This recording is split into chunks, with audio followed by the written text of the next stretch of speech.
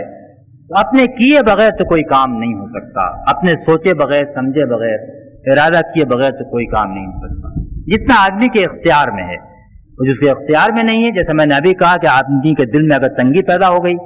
کسی کو کچھ مل گیا، دشمن ہے، دوست ہے، تو اس پر کوئی مواخذہ نہیں ہے، لیکن اس کو تنگی کو پھر پالنا، پھر دشمنی میں بدلنا، اس کے بعد پھر کچھ ایسی بات کہنا، کچھ ایسا عمل کرنا، اپنی زبان سے کہنا، اپنے ہاتھ سے کام کرنا، یہ اختیار میں ہے، اس پر مواخذہ ہے. تو پہلی بات تو یہ ہے کہ صحیح سوچ اور ارادہ، اور اس کے بعد مجاہدہ، ریاضت، محنت، اس سے کہ یہ برائی دور ہو. صحیح بات یہ ہے کہ جب آدمی کسی سے حسد کرتا ہے، جیسا ایک بزرگ نے فرمایا کہ آدمی دراصل اللہ کی نعمت کا دشمن ہوتا ہے، آدمی کا دشمن نہیں ہوتا. جو کچھ اس کو ملا ہے وہ تو اللہ کی طرف سے ملا ہے. جس کو دنیا میں جو کچھ مل رہا ہے